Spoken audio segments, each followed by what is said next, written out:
नमस्कार। Doctor lieutenant colonel Atul त्यागी,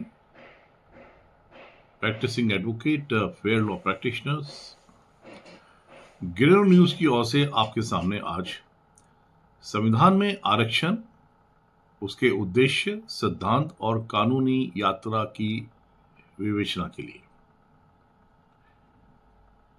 दर्शकों, आरक्षण का उद्देश्य है सामाजिक असमानता और पिछड़ापन को दूर करना।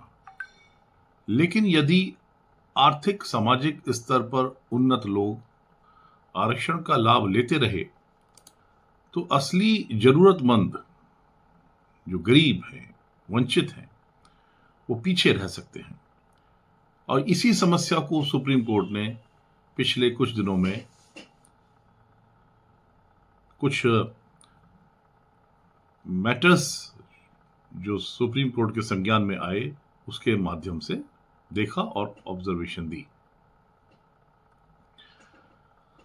स्वतंत्रता के बाद भारत में उन सामाजिक आर्थिक रूप से वंचित वर्गों को, विशेषकर शेड्यूल कास्ट और शेड्यूल ट्राइब्स को कोटा देने की व्यवस्था की गई।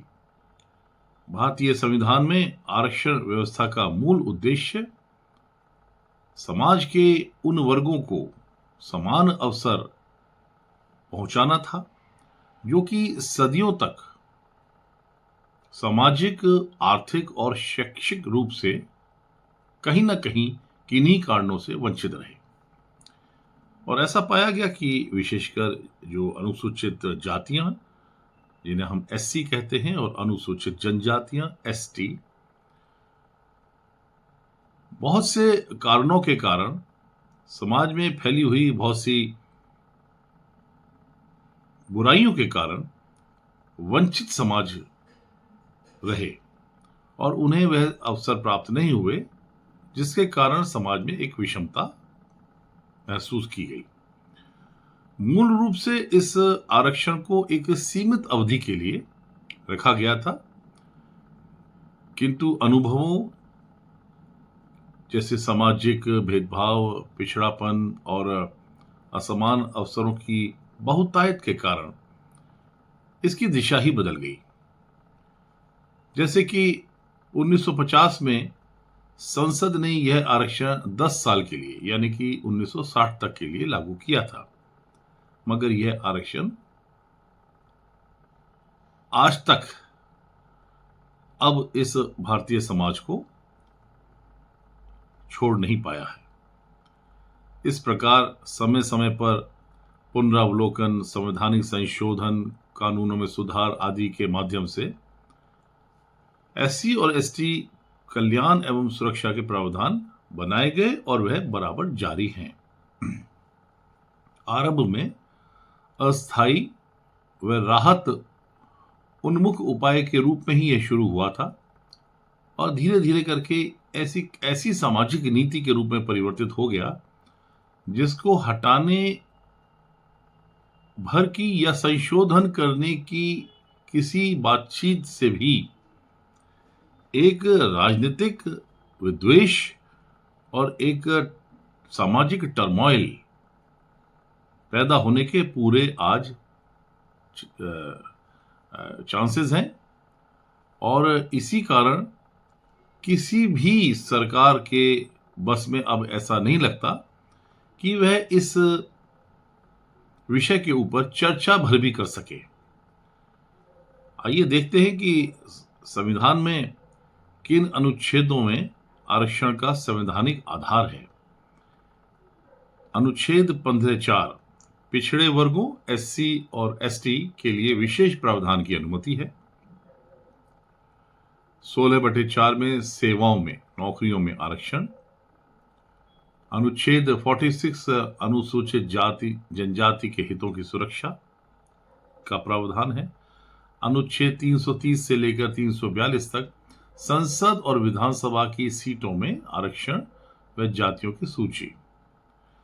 संविधान सभा में डॉक्टर भीमराव अंबेडकर ने तो स्पष्ट कहा था कि आरक्षण एक स्थायी व्यवस्था नहीं है, बल्कि सामाजिक विषमता को असमानता को दूर करने का एक सुधारात्मक उपाय है। 10 वर्ष की सीमा की जगह आज तक इसका बढ़े रहना और तकरीबन यह 15 बार इस प्रावधान को बढ़ाया गया है और अब वर्तमान में यह 2030 तक जारी रहना है।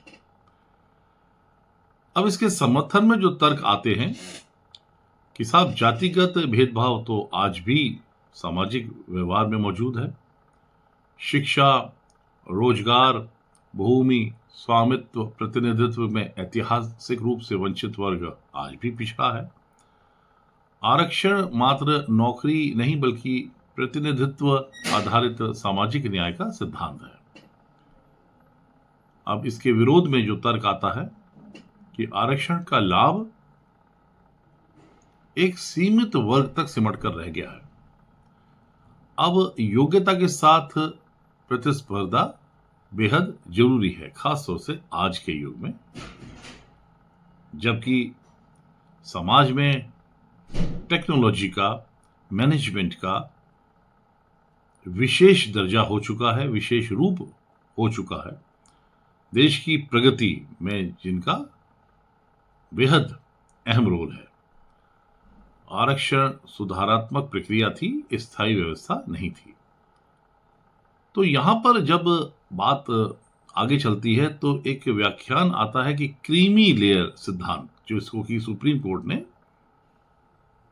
काफी विस्तृत रूप से कई मसलों में उसका उदाहरण दिया। पहली बार Indira Sawhney versus Union of India 1992 एक मंडल केस था जिसमें सुप्रीम कोर्ट ने कहा कि आरक्षण का लाभ उन लोगों तक सीमित नहीं रहना चाहिए जो सामाजिक और आर्थिक रूप से पिछड़े अब नहीं रहे हैं, बल्कि उसे उन तक पहुंचना चाहिए जो वास्तव में वंचित हैं। इसलिए पहली बार ओबीसी वर्ग के लिए क्रीमी लेयर सिद्धांत लागू किया गया। क्रीमी लेयर यानी कि ऐसे परिवार जो सामाजिक और आर्थिक रूप से उन्नत हो चुके हैं, उन्हें पिछड़ेपन की श्रेणी में नहीं रखा जा सकता, नहीं माना जा सकता।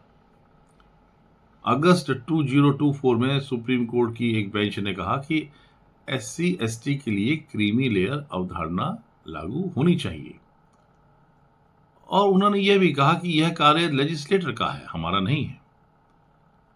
राज्य सरकार को एक पॉलिसी बनानी चाहिए ताकि यह पहचाना जा सके कि अब क्रीमी लेयर में कौन कौन आता है। ऐसे लोगों को आरक्षण लाभ से बाहर रखा जाए ताकि वंचित समाज के जो बाकी लोग हैं, जो उस प्रावधान का पूर्ण रूप से या अर्ध रूप से फायदा नहीं उठा पाए हैं, अब उन्हें मौका मिले। आफ्टर ऑल कुछ भी कहिए, सीट तो एससी एसटी के लिए भी एक निश्चित सीट ही है और अगर क्रीमी लेयर वाले लोग जो अब अवेयर हैं, एजुकेटेड हैं, आगे बढ़ चुके हैं, अफसर बन चुके हैं, उनके बच्चे भी उसी प्रकार से उस आरक्षण का फायदा उठाएंगे जो कि उन लोगों के लिए है जो कि उस वंचित समाज के अनपढ़ लोग, गरीब लोग, ऐसे लोग, साधारण गांव के लोग जिनको कुछ पता ही नहीं होता है, उनके बराबर उनको कैसे रखा जा सकता है। 2018 में एक general Singh versus Union of India case में सुप्रीम कोर्ट ने कहा कि भाई प्रमोशन में क्रीमी लेयर अब हटनी चाहिए। वास्तविक वंचितों को सब भूल गए हैं। ये नहीं कहा जा रहा है कि रिजर्वेशन हटा दिया जाए, कहा यह जा रहा है कि ये जो वास्तविक वंचित समाज है उसका लाभ मिले। सुप्रीम कोर्ट ने बार बार कहा कि आरक्षण का उद्देश्य एक वर्ग को सशक्त बनाना है, ना कि स्थायी विशेषाधिकार देना। केवल अब क्रीमी लेयर को कैसे माना जाए? केवल आर्थिक आय संपत्ति के आधार पर या सामाजिक शैक्षणिक, जैसे कि शिक्षा, उच्च पद, सरकारी पद या सामाजिक पद आदि किस प्रकार से क्रीमी लेयर को डिफाइन किया जाए, तो यह सुप्रीम कोर्ट ने राज्य सरकारों के ऊपर ही इसको छोड़ा। उन्होंने कहा कि सब क्लासिफिकेशन होना चाहिए, यानी कि एससी एसटी के भीतर अलग अलग उप समूह बने, जो बिल्कुल पिछड़े हों, जो आंशिक रूप से आगे आ चुके हों, उनके अवसरों को थोड़ा कम कर जो बिल्कुल पिछड़े हों उनको आगे आने की इस समय जरूरत है। भारतीय संविधान में आरक्षण व्यवस्था एक सामाजिक सुधार आधारित संक्रमणकालीन उपाय था और 70 वर्षों में इससे निश्चित रूप से वंचित समाज को लाभ हुआ है।